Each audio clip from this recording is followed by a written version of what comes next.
in a hospital, you're often there for one major cause. However, when we care for a resident in long-term care, we are caring for them holistically. So we're caring for those acute medical conditions. We're caring for those chronic conditions that they've had for their life.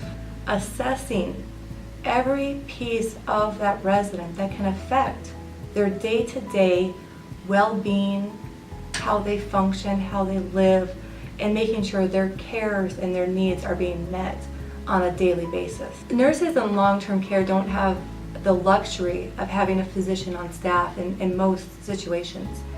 So they have to use their clinical assessment skills to determine, is this something that I can care based on the orders I have right now, today?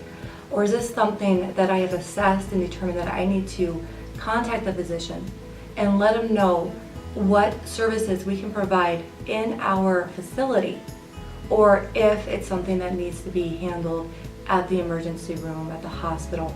Being able to communicate to that physician and tell the resident's story, have them adequately assessed so that the physician has confidence that I can care for this patient here, whether or not we can keep that resident safe and comfortable in their home, in the facility, or if they have to have this, what could be traumatic experience to leave their home, go to the ER. So we really have to protect the resident and care for them at the highest level, and we have the skills to not only care for their fundamental emotional needs, but also for those acute medical conditions that arise unexpectedly. The MDS follows the Resident Assessment Instrument process, or the RAI process. And the RAI process is a process of investigation. When we're completing the MDS, or the minimum data set, we are gathering a core set of data. And it's called minimum data set for a reason, because it's the minimum amount of data. It is more of a screening tool than an actual assessment, but it's the beginning point of that investigation.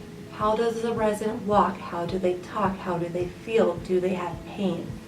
You're not diagnosing the resident. You're not drawing conclusions as you complete the MDS assessment. You're starting to identify, why does the resident have limitations in mobility? Why is the resident having pain? And you're starting to dig beyond the MDS. When you look at the entire RAI process, the MDS is followed by the care area assessments. So with the care area assessments, you continue that process of investigation. You're talking to the resident and family. You're finding more history of this condition, and you are looking more into their medical history and identifying what else is contributing to this item. And that's the last step of the RAI process, is where we develop the care plan, where we can say, okay, I understand why this resident's falling. Now I'm putting in interventions to make sure they're safe, to keep them free from falling, making sure I meet their goals. That assessment process is completed through that resident assessment instrument to investigate those key areas and identify the reasons behind the problem.